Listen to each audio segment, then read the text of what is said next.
नमस्कार दोस्तों, target exam with Krishna में एक बार आपका पुनः स्वागत है। चलिए हम लेकर चलते हैं एमपीजी के मध्य प्रदेश सामान्य ज्ञान के बारे में। तो हम बात करते हैं यहाँ शहडोल संभाग के बारे में।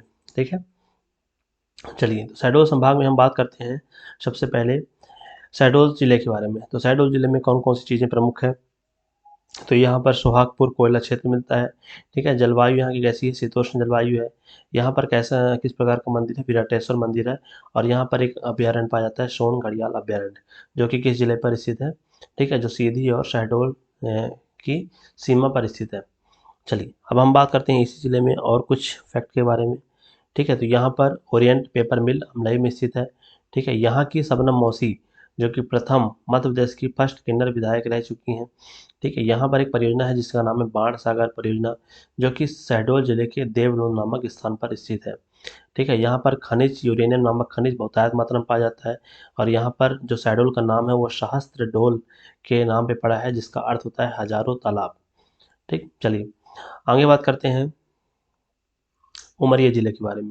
ठीक है, तो उमरिया शहडोल से अलग होकर यह जिला बनाया गया था। यहाँ पर बांधवगढ़ नेशनल पार्क प्रमुख नेशनल पार्क है। यहाँ पर संजय गांधी ताप विद्युत केंद्र, ठीक है, जो कि उमरिया जिले के बिरसिंहपुर पाली पर स्थित है। और यहाँ पर एक मंगठार डैम, ठीक है, मंगठार डैम भी यहाँ का फेमस डैम है। चलिए अब बात करते हैं उमरिया के बाद अनूपपुर जिले की। अनूपपुर जिला 15 अगस्त 2003 को शहडोल से अलग होकर यह जिला बनाया गया था। यहाँ पर नर्मदा सोन जोहिला नदी का उद्गम प्रमुख स्थान है।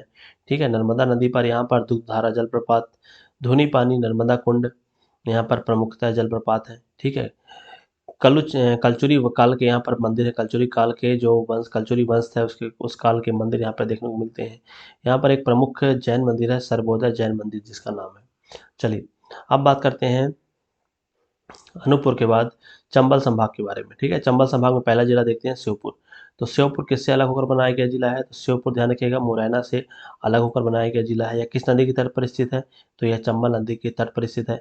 यहाँ पर एक मुख्यतः पालनपुर कोनो अभ्यारण्य है। ठीक है, पालनपुर यहाँ पे क्या है, कोनो अभ्यारण्य है जिसमें एशियाई शेरों का संरक्षण किया जाता है। ठीक है, श्योपुर काष्ठ कला के लिए फेमस स्थान है। श्योपुर काष्ठ कला के लिए फेमस स्थान है। ठीक है, यहाँ पर चंबल कोनी शीप नामक नदियाँ प्रवाहित होती हैं। ठीक है, यहाँ पर मध्य प्रदेश का सर्वाधिक कुपोषित जनसंख्या वाला यह जिला है। मध्य प्रदेश का सर्वाधिक कुपोषित जनसंख्या वाला जिला है। चलिए आगे बात करते हैं श्योपुर के बाद मुरैना जिले के बारे में। तो यह मध्य प्रदेश का सबसे उत्तरी जिला कहा जाता है। ठीक है, यहाँ पर हाल ही में गजक नाम की मिठाई को, मुरैना की गजक नामक मिठाई को 2023 में जीआई टैग प्रदान किया गया है। ठीक है, यह जिला का नाम मुरैना क्यों पड़ा है, क्योंकि यहाँ पर मोर अधिक मात्रा में पाए जाते हैं, तो इसका नाम मोर अधिक व्यवहारिक होने के कारण इसका नाम मुरैना पड़ा है। ठीक है, यहाँ पर एक नागा जी का प्रमुख मेला लगता है। यहाँ की प्रमुख नदियाँ कौन कौन सी हैं, तो चंबल नदी है, कुमारी नदी है, शौक नदी है, हसन नदी है। ठीक है, यहाँ पर एक चंबल घड़ियाल परियोजना पाया जाता है। और इस चंबल घड़ियाल परियोजना में किसका संरक्षण किया जाता है, तो ध्यान रखिएगा चंबल घड़ियाल परियोजना में डॉल्फिनों का संरक्षण किया जाता है। और यहाँ पर एक कारखाना है जो कि कत्था बनाने का कारखाना स्थापित है। चलिए मुरैना की बात करते हैं भिंड जिले के। ठीक है, तो भिंड जिले को क्या कहा जाता है, बागियों का गढ़ कहा जाता है, क्योंकि यहाँ पर ज़्यादा बागियाँ रहते थे पहले। ठीक है, यहाँ पर एक मालनपुर नामक औद्योगिक विकास केंद्र है। ठीक है, मालनपुर औद्योगिक विकास केंद्र के बाद बात करें तो यहाँ पर एक अटेर नामक किला है जो कि फेमस किला है यहाँ का। और यह सबसे कम वर्षा वाला क्षेत्र है, जहाँ लगभग 55 सेंटीमीटर वर्षा दर्ज की जाती है एवरेज। यहाँ पर अनुसूचित जनजाति की सबसे कम जनसंख्या वाला जिला है। ठीक है, भिंड एक ऐसा जिला है मध्य प्रदेश की सर्वाधिक अनुसूचित जनसंख्या वाला जिला है। चलिए आगे बात करते हैं रीवा संभाग के बारे में। तो रीवा में कुछ प्रमुख तथ्य जान लेते हैं। ठीक है, तो अभी हाल ही में रीवा के गोविंदगढ़ नामक स्थान पर, ये बहुत ही फेमस क्वेश्चन है और ये पेपर में आने की संभावना, इसकी प्रबल संभावना है। तो ध्यान रखिएगा रीवा जिले के गोविंदगढ़, ठीक है, रीवा जिले के गोविंदगढ़ में सुंदरजा आम को जीआई टैग प्रदान किया है। रीवा जिले के गोविंदगढ़ में सुंदरजा आम पाया जाता है। और इस सुंदरजा आम को किसकी संज्ञा दी गई है, इस सुंदरजा आम को जीआई टैग प्रदान किया गया है। ठीक है, और यह आम कैसा आम होता है, तो यह शुगर फ्री मैंगो है। शुगर फ्री मैंगो है जिसमें जिसमें फाइबर की मात्रा अधिक पाई जाती है। चलिए अब बात करते हैं, इसके बाद हम बात करते हैं, तो यह सफ़ेद शेरों की भूमि कहलाता है। ठीक है, यहाँ पर एक कृषि यूनिवर्सिटी है। ठीक है, और यहाँ पर एसएस चिकित्सा यूनिवर्सिटी भी है, एपीएस यूनिवर्सिटी भी रीवा में स्थित है। सैनिक स्कूल मध्य प्रदेश का प्रथम सैनिक स्कूल रीवा में स्थित है। ठीक है, यहाँ पर एक मेला लगता है जिसे कहा जाता है महामृत्युंजय का मेला लगता है। यहाँ पर एक प्रमुख जलप्रपात है जिसका नाम है चचाई जलप्रपात। और भी कुछ जलप्रपात हैं, केवटी जलप्रपात, बहुटी जलप्रपात। ठीक है, जो चचाई जलप्रपात है वह मध्य प्रदेश का सबसे ऊंचा जलप्रपात माना जाता है। रीवा जिले में कौन कौन सी नदियाँ बहती हैं, तो टोंस नदी बहती है, बीहड़ नदी बहती है, केवटी नदी बहती है और बहुटी नदी का प्रवाह होता है। चलिए, यहाँ पर कुछ प्रमुख खनिज पाए जाते हैं जैसे जिप्सम, बॉक्साइट, डोलामाइट, गेरू नामक ये खनिज यहाँ पर प्रमुख मात्रा में पाए जाते हैं।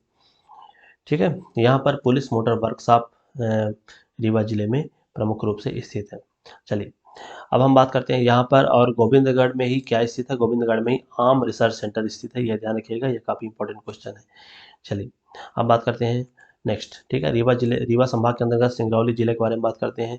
सिंगरौली जिले को 24 मई 2008 को, ठीक है, सीधी से अलग कर यह जिला बनाया गया था। यहाँ पर सर्वाधिक कोयला उत्पादन होता है। यहाँ पर एनटीपीसी का ताप विद्युत केंद्र स्थापित है।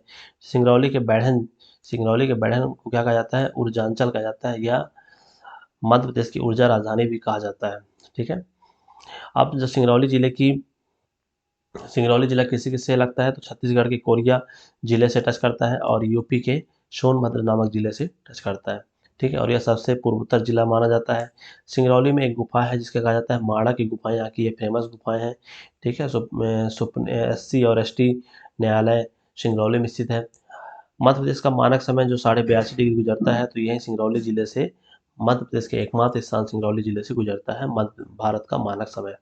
चलिए, आगे बात करते हैं सीधी जिले के बारे में। तो सीधी जिले में संजय टाइगर रिजर्व स्थापित है। ठीक है, सीधी जिले में सोन नदी, और सोन नदी को क्या कहा जाता है, सीधी की जीवन रेखा कहा जाता है। चलिए, तो सीधी में इतनी बातें थी। अब बात करते हैं सतना जिले के बारे में। ठीक है, तो सतना जिले में चूना और सीमेंट प्रमुखता मात्रा में पाया जाता है, और यहाँ पर चूना और सीमेंट उद्योग भी स्थित है। ठीक है, यहाँ पर दो धाम स्थित हैं, चित्रकूट धाम और मैहर धाम। चित्रकूट का कुछ भाग MP में लगता है और कुछ भाग UP में लगता है। ठीक है, यहाँ पर महात्मा गांधी चित्रकूट ग्रामोदय यूनिवर्सिटी भी स्थापित है। अशोक के स्तूप सतना जिले के भरूच नामक स्थान से मिले हुए हैं। ठीक है, अशोक के स्तूप कहाँ से मिले हुए हैं, तो सतना जिले के भरूच नामक स्थान से अशोक के स्तूप मिले हुए हैं। सतना के मैहर को मध्य प्रदेश की संगीत राजधानी कहा जाता है। यहाँ पर अलाउद्दीन खां संगीत अकेडमी भी यहीं पर स्थित है। चलिए, सतना के बाद बात करते हैं होशंगाबाद। ठीक है, तो होशंगाबाद नर्मदा नदी के तट पर स्थित यह प्रमुख शहर है, और इसकी स्थापना किसने की थी, तो इसकी स्थापना होशंग शाह गौरी ने 15वीं शताब्दी में इसकी स्थापना की थी। ठीक है, यहाँ पर एक प्रमुख घाट है जिसका नाम है सेठानी घाट। सेठानी घाट नर्मदा नदी के तट पर स्थित है। होशंगाबाद में सागौन वन प्रमुख मात्रा में पाए जाते हैं। यहाँ पर माखन लाल चतुर्वेदी की जन्मस्थली है। ठीक है, यहाँ पर इनका जन्म हुआ था। होशंगाबाद में एक प्रमुख हिल स्टेशन है जिसका नाम है पचमढ़ी हिल स्टेशन। ठीक है, ये काफ़ी इंपॉर्टेंट है, पचमढ़ी हिल स्टेशन, और यह प्राकृतिक सौंदर्य के दृष्टिकोण से बहुत ही फेमस स्थान है। यहाँ पर एक अभ्यारण्य पाया जाता है, बोरी वन्यजीव अभ्यारण्य। ठीक है, और यहाँ पर सतपुड़ा नेशनल पार्क, सतपुड़ा राष्ट्रीय उद्यान भी है होशंगाबाद जिले में। चलिए, अब बात करते हैं इसके बाद बैतूल जिले की। तो बैतूल जिला सर्वाधिक आदिवासी बहुल इलाका जिला है।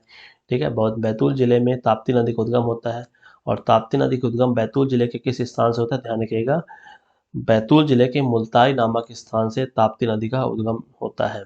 ठीक है, यहाँ पर एक प्रमुख तीर्थ स्थल है जिसका नाम है मुक्तागिरी जैन तीर्थ स्थान। चलिए, अब बात करते हैं आगे हरदा जिले के बारे में। तो हरदा जिले के बारे में बात करेंगे तो 6 जुलाई 1998 को होशंगाबाद से अलग होकर यह जिला बनाया गया था। ठीक है, होशंगाबाद से अलग होकर यह जिला बनाया गया था, हरदा जिला। यहाँ पर एक प्रसिद्ध मेला लगता है, कान्हा बाबा का प्रसिद्ध मंदिर है। ठीक है, तो हमारे इस वीडियो में आपको सिर्फ कंटेंट की बातें बताई जाती हैं और फालतू की बकवास नहीं की जाती है। तो हमारे इस वीडियो को देखने के लिए हमारे चैनल को सब्सक्राइब करिए ताकि सबसे पहले आप तक नोटिफिकेशन पहुंच सके। धन्यवाद दोस्तों। चलिए, तो कम समय में ज़्यादा ज्ञान के लिए सब्सक्राइब करें टारगेट एग्जाम विद कृष्णा। चलिए, थैंक यू।